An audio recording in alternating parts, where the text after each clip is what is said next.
Then the carbineers scoured the country in different directions, but in vain.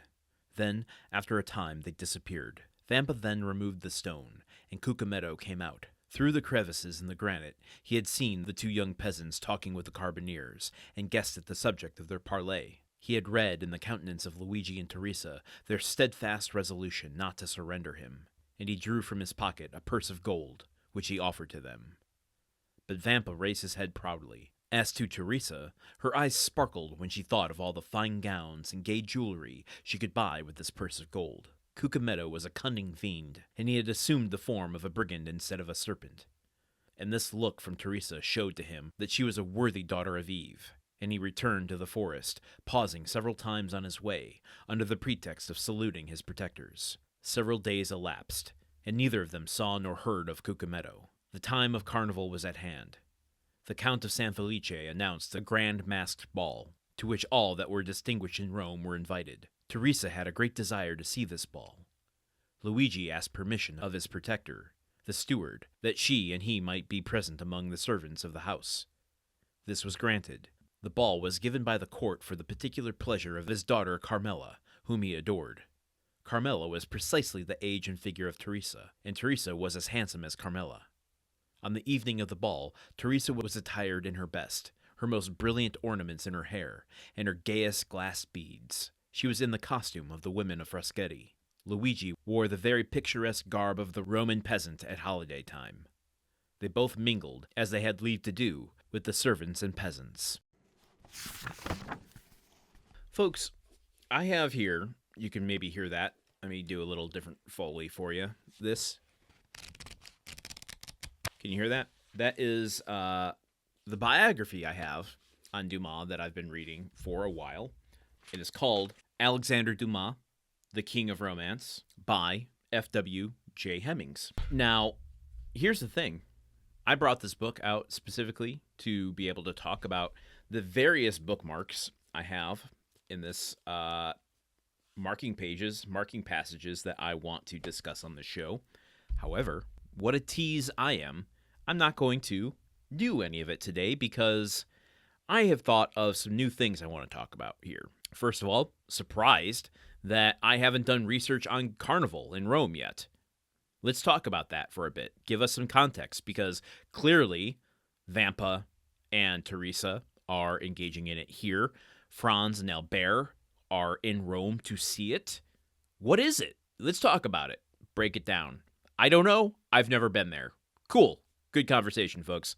Just kidding. So, this is just what I've come up with, and I hope the comparisons that I'm drawing aren't too inaccurate. My understanding, until you correct me, is that Carnival essentially took place in the days leading up to Lent. That's the, season, the weeks, I don't know what you would want to call it, the time period just before Easter. And it culminated on something called Shrove Tuesday, which I think is very similar to like Mardi Gras, in that it's just kind of ongoing festivities at different places, and that's where you get different balls happening for different people, like we are experiencing here for Carmela, the daughter of the Count of San-Felice. There's something called the Corso, which I believe translates to the center, or the center of everything, the center of it all. I don't know. I don't speak Italian. I barely speak English well, as you could tell. But this is essentially where all of the main action happened. And what would or does happen at Carnival is like, at this time, I guess, carriages would pack the street, which makes sense as to why Franz and Albert want a carriage. Buildings around would rent windows. Again, that came up between Pastrini, Albert, Franz. Do we at least have a window in our hotel? No. I cannot get that for you. I can't get you a carriage. It's all booked up for Carnival. This ball that Luigi and Teresa are going to is masked. There's lots of masked participants also in the streets, between vehicles, at the Corso, at these balls, at the different events that are happening throughout Carnival. And I think what's interesting, and this kind of segues me to my next bit of conversation that I want to introduce to the show. We certainly won't get to it all today, but what's interesting about Carnival and being masked is that commoners, the peasants, poor folk, etc., would often mix and share the same physical space with nobles. Now, they don't have the same social standing necessarily, but there is a difference that they are all in the same space. And that, when I was doing my research and came across that, really amplified for me something we've not talked about on the show about this story before, which is the idea of class. Now, I think that's partly because up until, I was going to say recently, but at this point it's been months, we were with Dante in a kind of lower class situation. The real only view to a different type of class structure we saw was the comparison to Villefort early on. A little bit when Faria was talking about Cardinal Spada and amassing the fortune, but we haven't really lived in a tension of different class systems. And I think that's partly what has thrown me off so much about Franz and Albert, is that we clearly have stepped into a different aristocratic society. And I want to call out and thank someone on our Discord for mentioning this recently. Let me grab this, because with my grappling with Albert earlier this chapter, they gave me a great perspective. I won't read the whole thing, but essentially saying, I think Albert is supposed to come across somewhat pompous. Maybe me, Landon, now this isn't them accusing me of anything, but just saying that judging by 2026 standards isn't 100% reasonable, because upper class people of the middle 1800s Europe would essentially be acting this way. I mean, it's not out of the ordinary. It would be expected to a certain extent. They go on to say that this is essentially just two young men hanging out, having a good time on a trip, blowing off steam.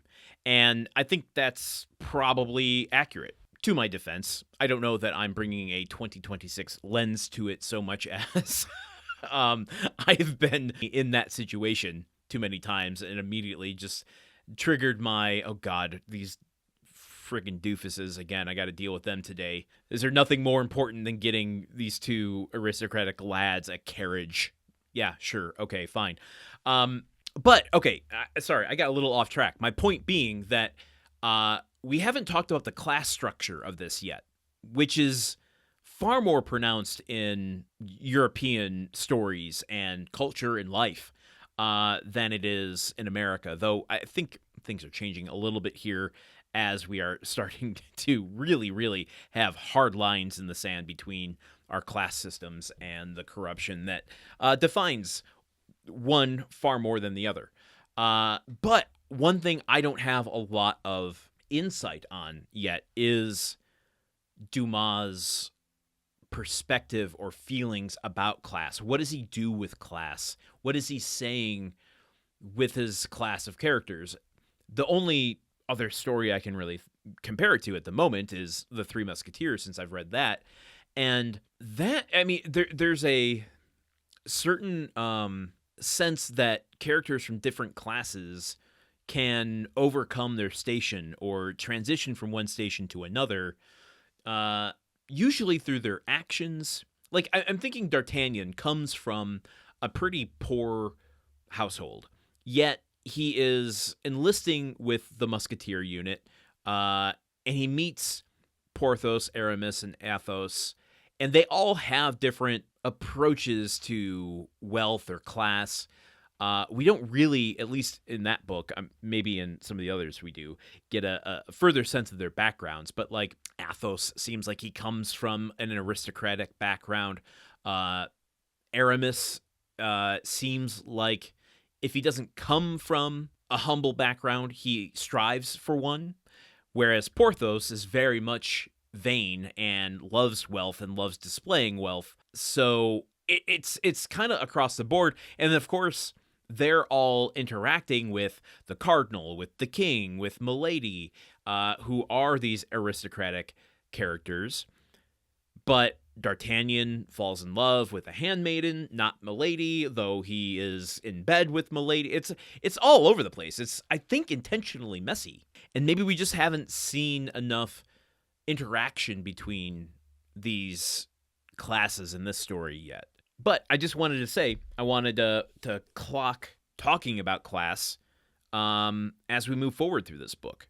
And tomorrow, look what I got right here. This is the biography. I'm going to mention a few things that I've learned in it. So join me here tomorrow. Thanks for sitting through this messy episode. Until then, okay, goodbye. The Countdown of Monte Cristo is part of the Gruntwork Podcast Network. This show is produced, edited, and hosted by Landon Solano. The original text of The Count of Monte Cristo by Alexander Dumas. Theme song by Magic Solo. If you want to support the show and others like it, visit patreon.com/gruntworkpod. Thank you for listening. See you tomorrow.